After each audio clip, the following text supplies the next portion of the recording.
Estamos aquí en una nueva edición de un conversatorio, en este caso con Federico Merque. Bueno, primero introducir a Diplo Activa como siempre. ¿Qué es Diplo? Diplomacia Activa es una organización independiente que tiene como objetivo la generación de conocimiento, análisis y formación en materia de política internacional. Hoy tenemos la suerte de estar junto a Federico Merque, paso a presentarlo. Federico es profesor asociado de Relaciones Internacionales en el Departamento de Ciencias Sociales y director de la Maestría en Política y Economía Internacionales en la Universidad de San Andrés.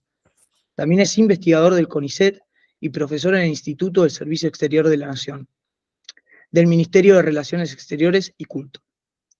Estudió Relaciones Internacionales en la Universidad de El Salvador, hizo un Master of Arts en Estudios Internacionales en la Universidad de Warwick, Reino Unido, y un doctorado en Ciencias Sociales en Flaxo, Buenos Aires, en donde investigó la relación entre identidades políticas y política exterior en la Argentina y Brasil. Sus áreas de investigación giran en torno a la geopolítica, los derechos humanos, el cambio climático y la política internacional latinoamericana.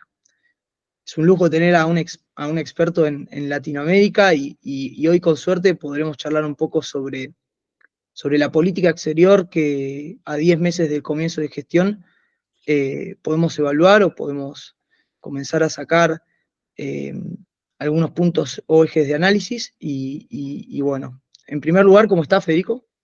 Hola Tomás, ¿cómo estás? Un gusto. Bien. En primer lugar, quería arrancar por la visión de Milei en el mundo, ¿no? Esto que comentaba recién, que el 10 de diciembre asumió la presidencia, un presidente que se autodenomina liberal libertario, anarcocapitalista. Aunque parece que ha pasado mucho tiempo, solo llevamos 10 meses de este gobierno y a esta altura podemos identificar una impronta sobre la política exterior argentina. ¿Cómo es la visión de Milei del mundo? Sí, yo creo que tenemos ya el tiempo suficiente en el gobierno de Milei como para decir, bueno, estos son como los rasgos principales de su política exterior, ¿no? Y yo ahí destacaría tres elementos que para mí son importantes para tener en cuenta. El primero es, yendo de lo más ideológico a lo más práctico, material, ¿no? Em, el primero es que Milei se visualiza como formando parte de una red transnacional de derecha radical, que es una red en la que hay muchos líderes europeos, pero también en Estados Unidos, lo que es el trumpismo, y líderes latinoamericanos, ¿no? Lo que es Bolsonaro en Brasil, o casi en Chile. em, el caso de Bukele en El Salvador, líderes conservadores en Estados Unidos, el caso de Le Pen en Francia, de Orbán en Hungría, la alternativa para Alemania en el caso alemán, y así sucesivamente, ¿no? Yo creo que él se siente bastante cómodo en esa familia de líderes y partidos de derecha, aclarando que no es una red que sea tan consistente como se la percibe desde afuera, ¿no? En el sentido que no necesariamente estos líderes tienen las mismas posturas frente a la relación con Rusia, por ejemplo, o a la relación con el comercio. Algunos son, otros son más aperturistas, algunos son más pro-chinos, otros son más anti-China.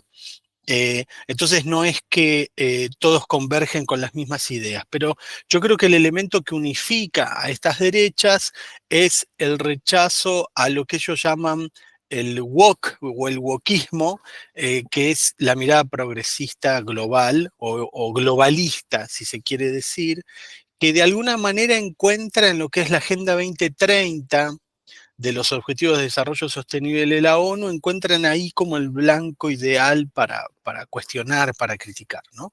Las cuestiones de justicia social, de inclusión social, de derechos igualitarios, de matrimonio igualitario, interrupción del embarazo, temas que en la agenda progresista son muy considerados y que en general todos estos líderes rechazan profundamente, ¿no? O sea, son en los temas culturales, sociales, se muestran en lo esencial profundamente conservadores, ¿no? Y me parece que ahí Milei se siente muy reflejado. El segundo elemento que yo destacaría y acá sí creo que también hay diferencias con sectores de la derecha, es la cuestión de los intereses, ¿no? Los intereses económicos. Me parece que el gobierno de Milei claramente está obsesionado con la economía de la Argentina y con reducir la inflación y con reducir el déficit y con hacer crecer el comercio y con atraer inversiones. Entonces, buena parte de lo que es la gestión internacional de la Argentina, principalmente en lo que vemos en la Cancillería, a través de la gestión de Diana Mondino, es esto de salir a vender cosas al mundo y de salir a buscar inversión en la Argentina, ¿no? Sea en turismo, sea en industrias del conocimiento, sea en transición energética incluso, distintos temas en donde la Argentina, además de las exportaciones tradicionales de vinos, de granos, etcétera, ¿no? Nuclear, me parece que ahí hay casi una obsesión por la Cancillería en revincularse desde una perspectiva comercial, ¿no? Y ahí me parece que hay un tono distinto porque Milei en ese sentido es muy favorable a la globalización.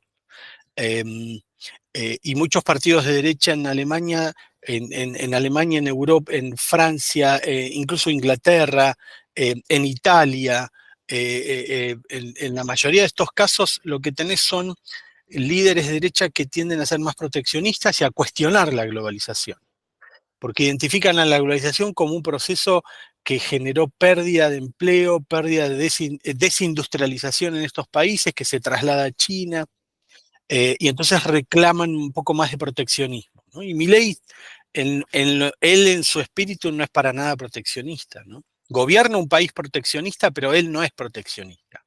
Y está tratando de desenroscar la maraña proteccionista de la Argentina, ¿no? Entonces ahí yo diría que es más liberal en un sentido clásico, hacer negocios, abrir comer, abrir las fronteras, etcétera. Y el tercer elemento que yo destacaría de mi ley es, eh, digamos, yo no llamarlo desprecio, pero sí me parece que hay un desinterés marcado por la agenda multilateral en general, ¿no? Milei tiene una mirada del Estado muy negativa, eso ya lo sabemos. Ha dicho que el Estado es una organización criminal, eh, y no le interesa mucho la regulación desde el Estado, entonces menos le interesa la regulación entre Estados, ¿no? Y eso es el multilateralismo. Las cumbres, los foros, el interés de Milei en eso me parece que extiende a cero, le aburre, le parece eh, inconducente. El ejemplo concreto fue la cumbre del Mercosur. Él prefirió no ir a la cumbre del Mercosur y asistir a la cumbre de Bolsonaro de partidos conservadores. Eh, eh, y ahí lo que se aprecia es que es un Milei que tiene una mirada que no es muy westfaliana, ¿no? Como decimos los internacionalistas. No es una mirada estadocéntrica. El mundo de Milei es un mundo de héroes que son empresarios, ¿no? Son inversores, son banqueros, eh, son innovadores. Él se siente cómodo en líderes individuales, ¿no? Y incluso él habla, cuando habla de política exterior, habla de su performance internacional, ¿no? Eh, la vez pasada, cuando hablaba en la entrevista con Majul, que criticaba la mirada liliputiense de la oposición y decía, mira, mi agenda internacional, mi performance internacional, como que cuando él viaja y se encuentra con A, B o C, eso tiene que ver con su performance internacional. Él no siente que está representando a un Estado, ¿no? En el fondo es como quisiera no tener que representar un Estado, en todo caso representar un mercado, pero no un Estado, no una comunidad. Eh, entonces yo diría que esos tres rasgos a mí me parecen los más salientes, ¿no? La autopercepción de pertenecer a una familia de derecha, eh, la urgencia por reconectar a la Argentina con los flujos comerciales y de inversión, eh, y el desinterés por la conversación multilateral normativa, ¿no? A gran escala, diría yo. Muy bueno, muy bueno. Y en torno al análisis que estás haciendo, sobre todo con estas derechas que se están proliferando, tanto más se está debatiendo sobre, bueno, las consecuencias de la polarización partidaria y la erosión de las democracias. Vos has estudiado mucho sobre las calidades democráticas y te quería preguntar, ¿qué puede decirse sobre la calidad de las democracias de nuestra comunidad internacional y cómo se puede catalogar la actual política exterior en relación a los derechos humanos, ¿no? Sí, em, empiezo por lo segundo. Yo creo que en materia de derechos humanos Argentina está reorientando su postura, porque Argentina tuvo una postura hasta acá bastante consistente a lo largo de las administraciones. Cuando digo en administración estoy hablando de Alberto Fernández, de Mauricio Macri y de Cristina Kirchner, ¿no? Y en general ahí la postura era la defensa de los derechos humanos en el plano multilateral. Argentina es un país que ha sido muy activo en el Consejo de Derechos Humanos. Y si uno miraba la forma de votar de la Argentina tenía una agenda de votación muy cercana a las democracias liberales, eh, pero la Argentina a eso agregaba también una agenda más del sur global que tenía que ver con los derechos económicos, sociales, culturales, etcétera. Eh, y la postura era en general la condena a los derechos humanos, sin importar si había que condenar a Israel por violación de los derechos humanos en el West Bank, o si había que condenar a Irán, o había que condenar a Siria, o a Libia, o a Irán, ¿no es cierto? En general había una postura bastante consistente. En los últimos años de Alberto Fernández, diría yo que ahí hubo algunos ruidos, en particular la situación en Nicaragua, Venezuela, eh, pero eso es harina de otro costal. Lo que sí me parece claro en el gobierno de Milei es un giro, por ejemplo, en cómo Argentina votaba con Israel, ¿no? Argentina típicamente votaba a favor de las resoluciones que condenaban a Israel. Esta vuelta ya no vota a favor de esas resoluciones, se opone a esas resoluciones. Argentina votaba a favor de resoluciones que tenían que ver con eh, temas minorías, con derechos sexuales, derecho de identidad. Argentina ya no está votando con esas posturas. Hace poco rechazó, si mal no equivoco, fue en la OEA, un voto para condenar la violencia sexual en Haití. Argentina no quiso condenar esa violencia sexual en Haití. En general, los diplomáticos tienen la línea que les llega es no hablar de género en las resoluciones, no hablar de Agenda 2030 en la discusión normativa, eh, pero principalmente la cuestión género, ¿no? Entonces ahí me parece que hay un giro que no es menor. Tema mujer, el tema igualdad de género, etcétera, eso también lo están cambiando el voto. Me parece que ahí hay un tema bueno, que es para preocuparse. Y después la otra pregunta tiene que ver con el deterioro de las democracias, ¿no? Me preguntabas en general. Bueno, eso claramente está sucediendo, ¿no? Los politólogos están discutiendo cuál es la intensidad, cuál es la velocidad, cuáles son los factores que están detrás de este deterioro de la democracia. En general, los indicadores de distintos think tanks o publicaciones como The Economist, como Freedom House, como el proyecto Variedades de Democracia, casi todos coinciden en señalar que hay un deterioro de la democracia, que no necesariamente se traduce en golpes de Estado y gobiernos abiertamente autoritarios, pero sí democracias que se vuelven un poco más autoritarias, que se vuelven autoritarismos competitivos. Esto es, hay elecciones, pero esas elecciones están fraguadas, sigue habiendo corrupción, sigue habiendo ataque a la prensa, encarcelamiento a presos políticos, disidentes. Me parece que ahí ha habido un deterioro que se percibe en algunos países incluso de Europa Oriental, como es el caso más concreto de Hungría, Polonia un poco en menor medida, retrocesos democráticos en democracias, entre comillas, nuevas en África subsahariana, y después los casos en América Latina ya más conocidos, ¿no? De El Salvador, de Nicaragua, de Honduras, de Bolivia, retrocesos importantes que hubo en Brasil en los años de Bolsonaro, por ejemplo. Me parece que esa es una tendencia que es amplia, incluso en, Brasil, en Estados Unidos. Muchos analistas hablan del deterioro de la democracia norteamericana, ¿no? Principalmente provocado en los años de Trump, pero muchos indican que esto es un fenómeno que va más allá de Trump y que incluso tiene que ver con el tipo de democracia que se juega a nivel estadual, ¿no? Recortar libertades, recortar el derecho al voto, etcétera. De modo que sí, es un proceso global que la verdad que es muy preocupante, ¿no? Coincido desde ya.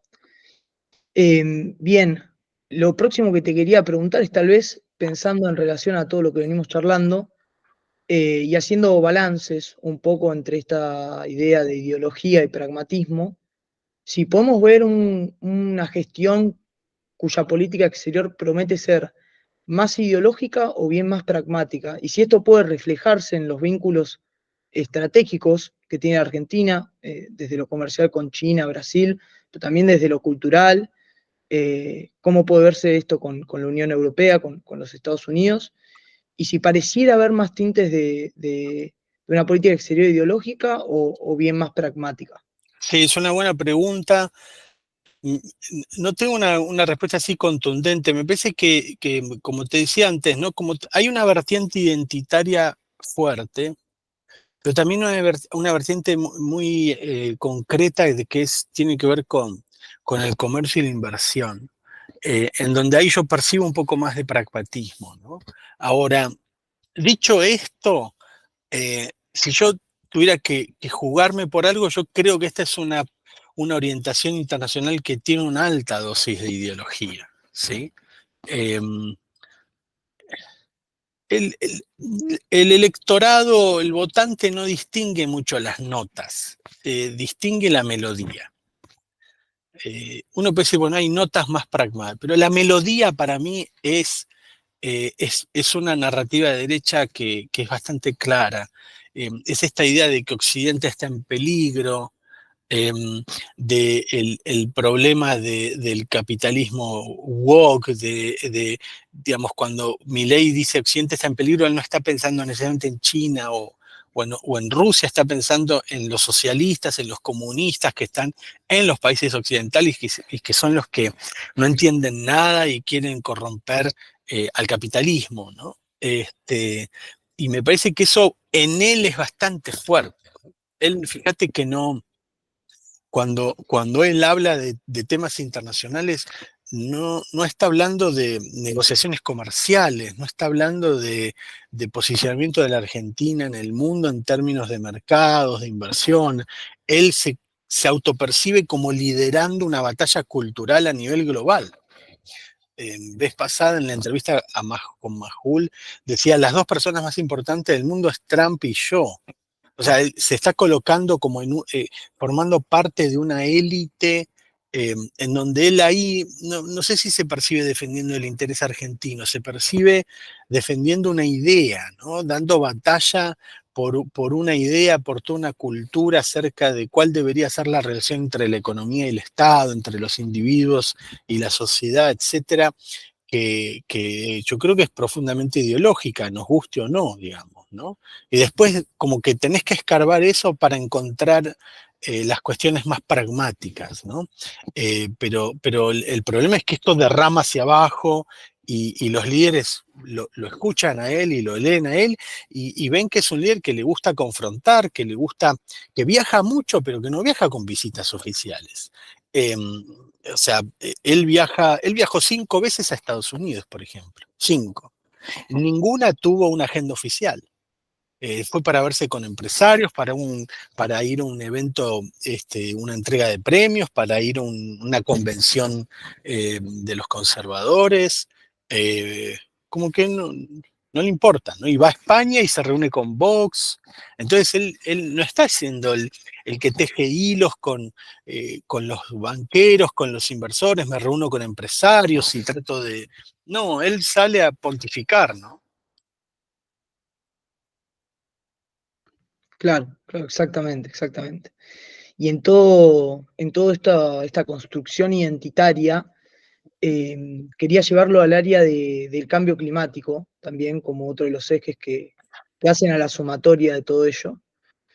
Y plantear esto, ¿no? Que puede percibirse en la lógica discursiva del libertarianismo de Milei, cierto negacionismo por la cuestión del cambio climático. En primer lugar, preguntarte cuál es el costo político y económico internacional que la Argentina paga cuando suceden estos tipos de líderes que niegan el calentamiento global, por así decir, y a qué puede deberse esta discursiva. Sí. Bueno, yo creo que ahí Argentina está en una situación muy incómoda, ¿no? Porque Occidente, principalmente Europa y cada vez más Estados Unidos, ha avanzado mucho en la convicción de que el cambio climático existe, de que el cambio climático existe por la actividad humana, que no es un fenómeno que tiene que ver con ciclos o cosas así por el estilo. Hay un consenso muy fuerte en eso, y Occidente de alguna manera ha liderado lo que es una agenda que busca transitar de un sistema de energía basado en energías fósiles a uno en energías renovables, ¿no? Eh, y cuando vos ves el Acuerdo de París, cuando ves las COPs, cuando ves toda la discusión global internacional, las democracias liberales en buena medida llevan el liderazgo, llevan la iniciativa, ¿no? Entonces ahí Argentina, que por un lado, la Argentina de Milei, que se siente como muy cerca de ese norte global, en este tema, bueno, no está muy cerca, ¿no? Y acá hay un problema porque eh, Argentina se está quedando sin posturas, se está quedando sin una narrativa acerca del cambio climático, no está jugando la carta de un buen ciudadano global que cumple sus compromisos. Ellos dicen, sí, bueno, vamos a cumplir, pero en la práctica eh, están ¿cómo diría?, desarmando agencias y funcionarios que estaban dedicados a los temas de cambio climático. Desmantelando, esa es la palabra, desmantelando. Y esto tiene efectos en organismos internacionales, tiene efecto en la OCDE, tiene efecto en lo que es la cooperación internacional, con agencias de desarrollo que estaban o están trabajando con la Argentina en temas de transición energética, ¿no?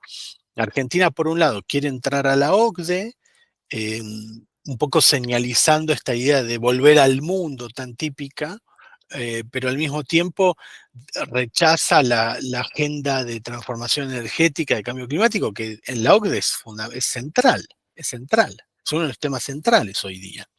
Entonces, en síntesis, Argentina está en una situación muy incómoda. ¿Por qué pasa esto? No tengo una respuesta muy organizada, pero mi primera intuición es que los libertarios, el problema que encuentran es que si reconocen que hay una falla de mercado que consiste en que el mercado no puede resolver los problemas que genera el propio mercado, que es la emisión de gases de efecto invernadero y el calentamiento global que eso genera, el mercado por sí solo no puede, digamos, organizarse para eliminar ese problema, entonces hace falta la intervención del Estado. Y esto es algo que para un libertario es el diablo, ¿no? Es llamar al diablo para apagar un fuego, ¿no? Un incendio. Entonces, la actitud más reaccionaria es negar que existe un problema, básicamente. Eh, ¿Por qué? Porque implica aceptar que el mercado por sí solo no resuelve todo, implica aceptar una intervención estatal, y esto es algo con la que los libertarios, bueno, se llevan muy mal. Cuando vos comparás, en ese sentido, la postura de Milei con la postura de política climática de estos partidos de derecha en Europa, es interesante esto porque prácticamente ninguno de estos líderes niega la existencia del cambio climático, ninguno de estos líderes niega el antropoceno, o sea, la idea de que somos nosotros los que lo hemos causado. eh, Reconocen que hay que hacer algo, pero básicamente lo que están exigiendo es que esto no sea costoso para la población.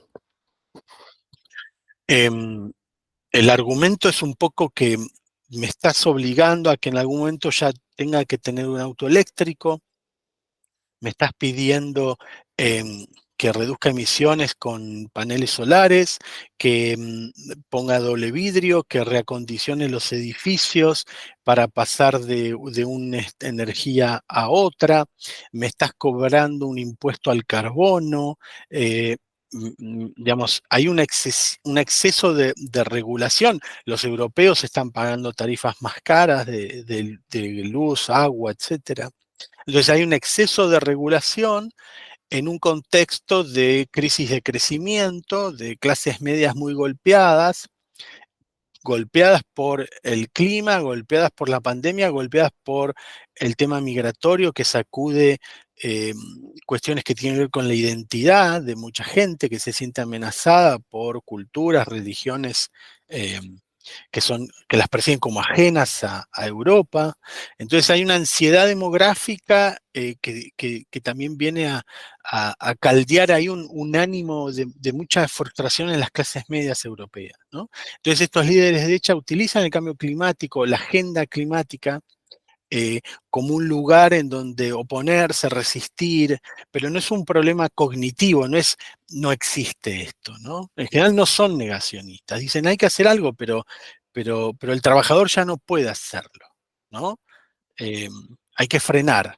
El problema, tenemos que crecer, tenemos que pensar cómo innovar, tenemos que pensar cómo competir con China. Y esas cosas están antes que atender el clima, ¿no? Eh, en todo caso, es una forma de reconocer que el problema existe, pero al mismo tiempo afirmar que no es tan urgente, porque hay otras urgencias. Veamos la manera de que esto no sea tan costoso, ¿no?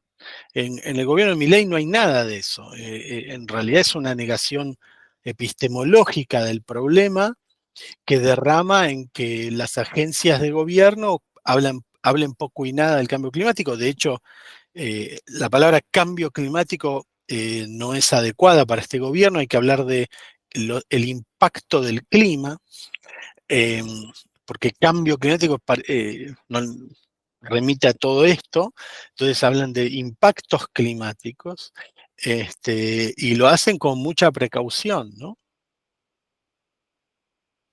Claro, claro, claro, claro. Y por eso también quería llevarlo eh, a, a un fenómeno que también es contemporáneo y que nos remita a estas nuevas tecnologías disruptivas, ¿no? Sobre todo, hablabas recién un poco lo de los paneles y pensaba en las tecnologías verdes, la erupción de China como un socio muy preponderante ahí para Latinoamérica, cuando también hablabas de los autos eléctricos, pero también la inteligencia artificial, eh, la robótica, ciberseguridad y muchas otras tecnologías, constituye para muchos académicos un hecho trascendental. Ahí se está hablando de una nueva revolución tecnológica y sabiendo lo fundamental, como decía aquel economista Robert Solow, lo fundamental que es la tecnología para el progreso económico, ¿no? Entonces, preguntarte a raíz del desarrollo que estas tecnologías traen aparejadas y estos desafíos, preguntarte por el tema de la desigualdad en su adquisición y la necesidad de la inversión extranjera. Entonces, ¿cómo evalúas el avance de estas tecnologías en la región y para Argentina en particular? ¿Y cómo crees que lo evalúa esta gestión en su política exterior?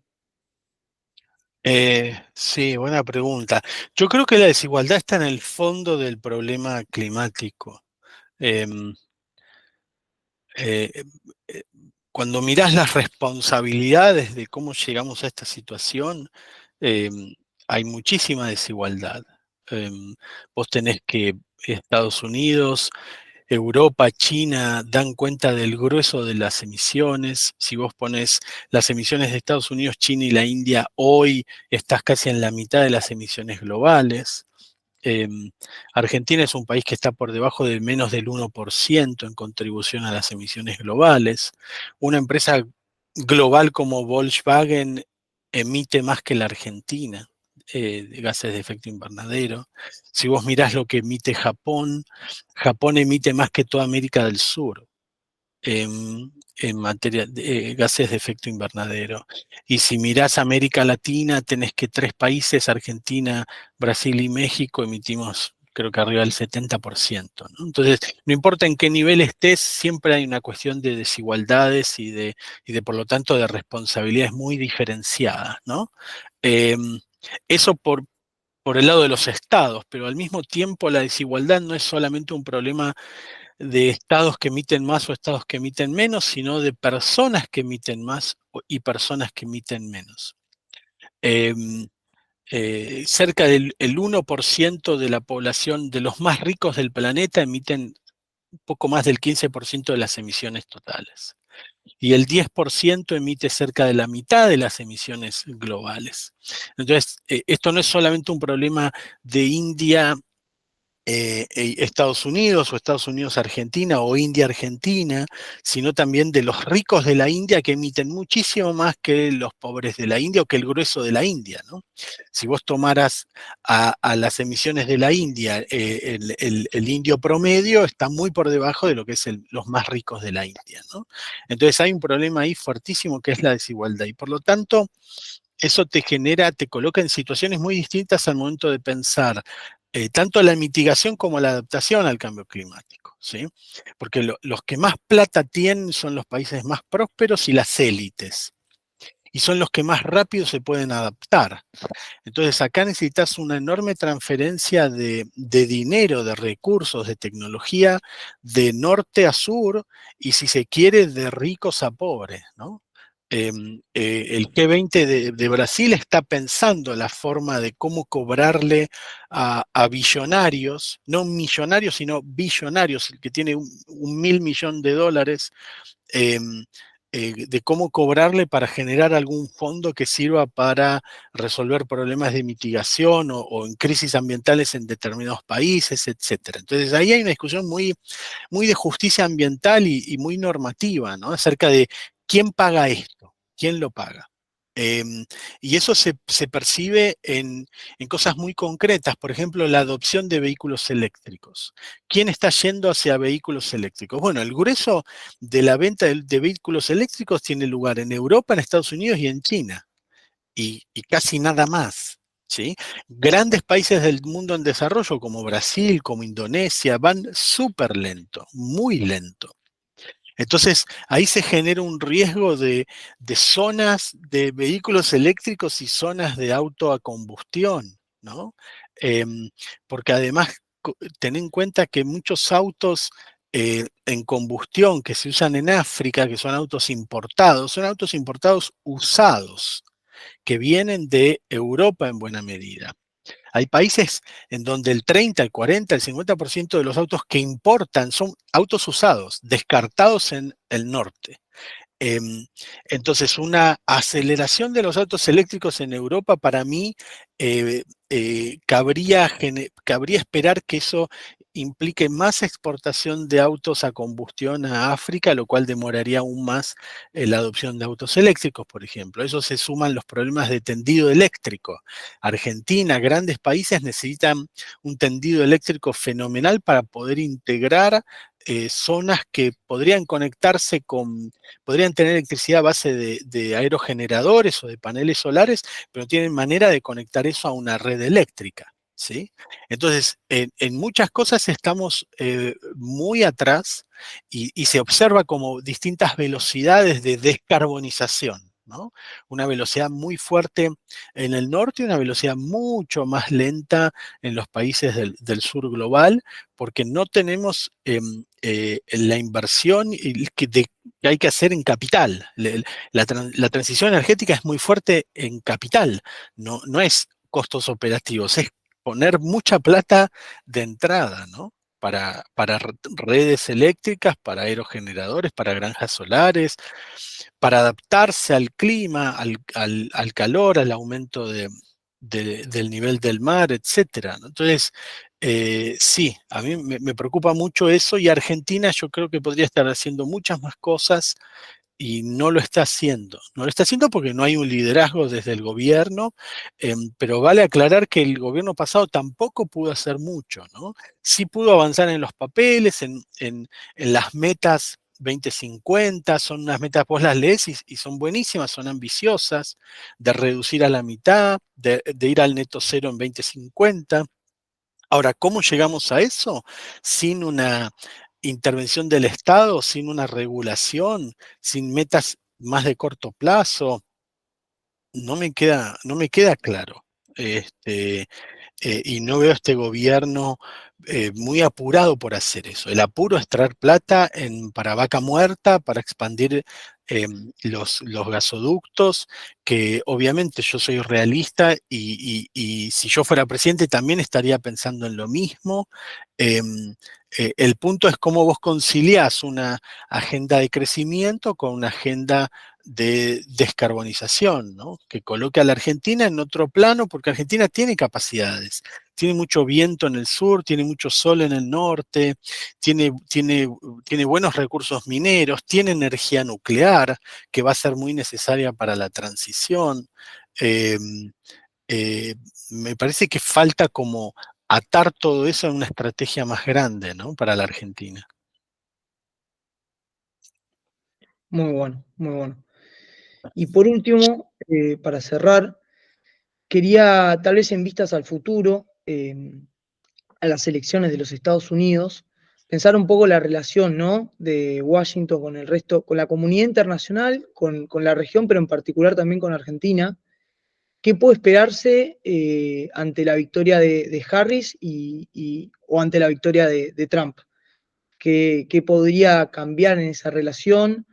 Eh, ¿O cómo podríamos ver una nueva fase en la relación que tiene Buenos Aires para con Washington, ¿no? Sí, mira, yo espero pocos cambios en la relación bilateral. Espero pocos cambios porque sea Harris o sea Trump, ellos van a considerar que Milei es parte de los aliados, que ya estamos en ese grupo, que ya se están haciendo cosas. Digamos, durante la gestión de Biden, Milei adoptó una postura de mucho apoyo a Ucrania y a lo que está haciendo. Argentina forma parte de este grupo de contacto de defensa de Ucrania, creo que así se llama el grupo. Está el apoyo de lo que está haciendo Israel en Gaza, está la mirada anti-China compartida por la Casa Blanca o escéptica de China, está la compra de los F-16 a Dinamarca, está la idea de que Argentina sea socio global de la OTAN. Está bien, eso es OTAN, pero bueno, es Estados Unidos. Está la opción por querer entrar a la OCDE y haber rechazado la invitación para formar parte de los BRICS. Con el gobierno de Biden vino Blinken, vino William Burns de la CIA, vino Richardson del Comando Sur, o sea, vino toda esa gente con un gobierno demócrata que supuestamente no es el gobierno preferido por Milley. A mí me cuesta en un supuesto gobierno de Trump republicano que esto sea exponencialmente distinto, ¿sí? Me parece que va a haber mucha más continuidad, que cambio gane uno y gane el otro. Hay una idea como me parece un poco naive o demasiado optimista de que un Trump en el gobierno sería como muy bueno para la Argentina por la influencia que tiene Estados Unidos en el Fondo Monetario, para darnos un préstamo. Sinceramente yo no creo que este gobierno de Biden haya hecho mucho por bloquear eso. Me parece que son cosas que tienen más que ver con la situación en la Argentina y con la predisposición del Fondo Monetario. Y me cuesta pensar que un Trump presidente asumiendo en enero una de sus primeras iniciativas tenga que ver con apoyar a Milei, ¿no? Va a tener un montón de otros problemas más urgentes que resolver.